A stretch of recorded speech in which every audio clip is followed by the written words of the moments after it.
नमस्कार साथियों।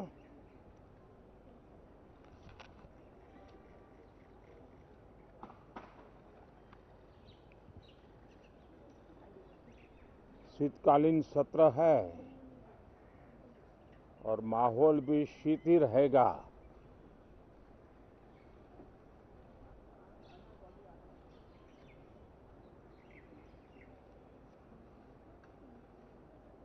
दो 2024 का ये अंतिम कालखंड चल रहा है।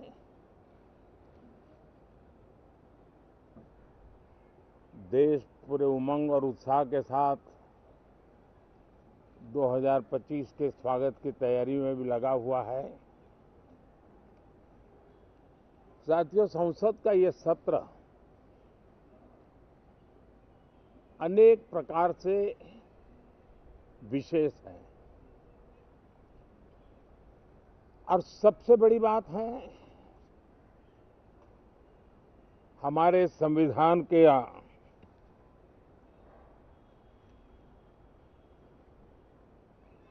75 साल की यात्रा, 75वें साल में उसका प्रवेश, ये अपने आप में लोकतंत्र के लिए एक बहुत ही उज्जवल अवसर है। और कल संविधान सदन में सब मिलकर के इस संविधान के 75वें वर्ष की उसके उत्सव की मिलकर के शुरुआत करेंगे।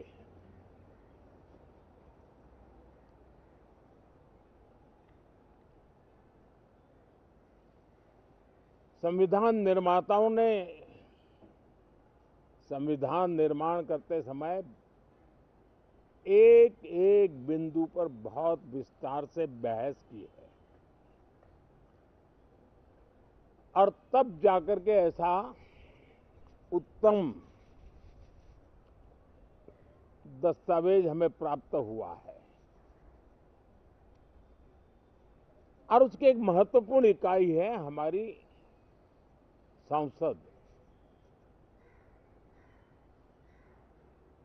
हमारे सांसद भी और हमारी संसद भी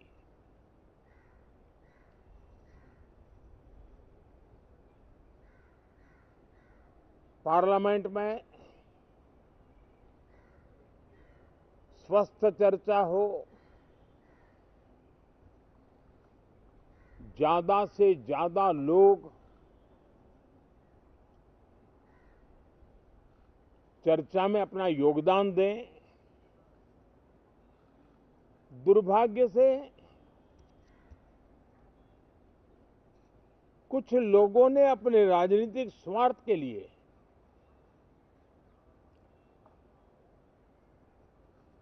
जिनको जनता ने अस्वीकार किया है, वे संसद को भी मुट्ठी भर लोगों के हुड़दंगबाजी से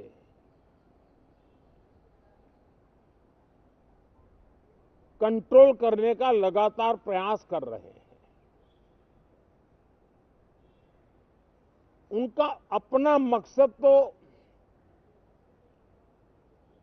संसद की गतिविधि को रोकने से ज्यादा सफल नहीं होता है और देश की जनता उनके सारे व्यवहारों को काउंट करती है और जब समय आता है तो सजा भी देती है।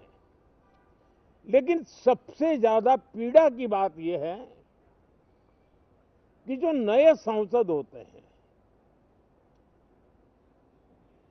नए विचार, नई ऊर्जा लेकर के आते हैं और ये किसी एक दल में नहीं, सभी दल में आते हैं। उनके अधिकारों को कुछ लोग दबोच देते हैं। सदन में बोलने का उनको अवसर तक नहीं मिलता है। लोकतांत्रिक परंपरा में हर पीढ़ी का काम है आने वाली पीढ़ियों को तैयार करे, लेकिन 80-80, 90-90 बार जनता ने जिनको लगातार नकार दिया है, वे न संसद में चर्चा होने देते हैं, न लोकतंत्र की भावना का सम्मान करते हैं, न ही वह लोगों की आकांक्षाओं का कोई महत्व समझते हैं, उनका उसके प्रति कोई दायित्व है वो कोई समझ पाते हैं। और उसका परिणाम है वो जनता की उम्मीदों पर कभी भी खरे नहीं उतरते हैं और परिणाम स्वरूप जनता को बार बार उनको रिजेक्ट करना पड़ रहा है। साथियों, ये सदन लोकतंत्र की 2024 के पार्लियामेंट के चुनाव के बाद देश की जनता को अपने अपने राज्यों में कुछ स्थानों पर अपनी भावना, अपने विचार, अपनी अपेक्षाएं प्रकट करने का अवसर मिला है। उसमें भी 2024 के लोकसभा के चुनाव के नतीजों को और अधिक ताकत दी गई है राज्यों के द्वारा, और अधिक बल प्रदान किया गया है, और अधिक समर्थन का व्याप बढ़ा है। और लोकतंत्र की यह शर्त है कि हम जनता जनार्दन की भावनाओं का आदर करें, उनकी आशा अपेक्षाओं पर खरा उतरने के लिए दिन रात मेहनत करें। मैं बार बार खास करके विपक्ष के साथियों से आग्रह करता रहा हूं, और कुछ विपक्ष बहुत जिम्मेदारी से व्यवहार करते भी हैं। उनकी भी इच्छा रहती है कि सदन में सुचारू रूप से काम हो, लेकिन लगातार जिनको जनता ने नकार दिया है, वे अपने साथियों की बात को भी दबोच देते थे, उनकी भावनाओं का भी अनादर करते हैं, लोकतंत्र की भावनाओं का अनादर करते हैं। मैं आशा करता हूं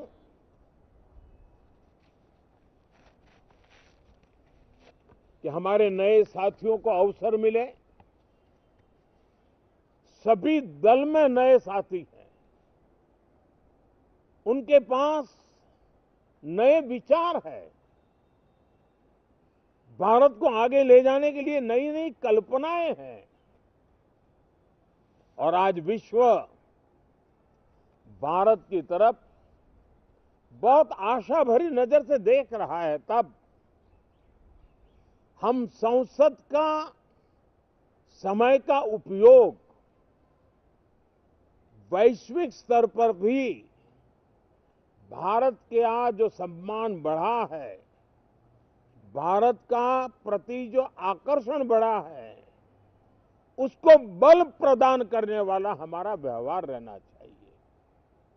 विश्व के अंदर भारत को ऐसे अवसर बहुत कम मिलते हैं जो आज मिला है, और भारत की संसद से वो संदेश भी जाना चाहिए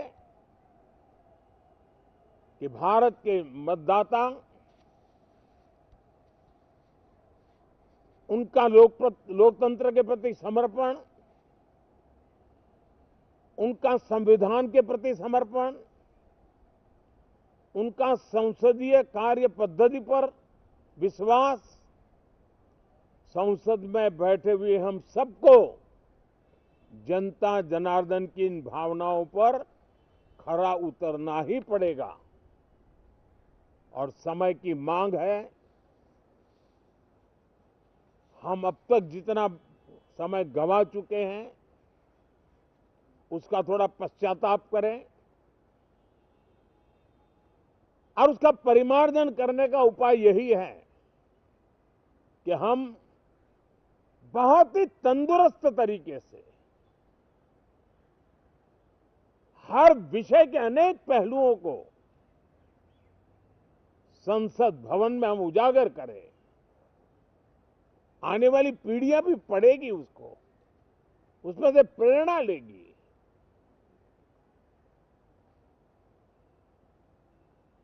मैं आशा करता हूं कि ये सत्र बहुत ही परिणामकारी हो, संविधान के 75वें वर्ष की शान को बढ़ाने वाला हो, भारत की वैश्विक गरिमा को बल देने वाला हो, नए सांसदों को अवसर देने वाला हो, नए विचारों का स्वागत करने वाला हो। इसी भावना के साथ मैं फिर एक बार सभी माननीय सांसदों को उमंग और उत्साह के साथ इस सत्र को आगे बढ़ाने के लिए निमंत्रित करता हूं, स्वागत करता हूं।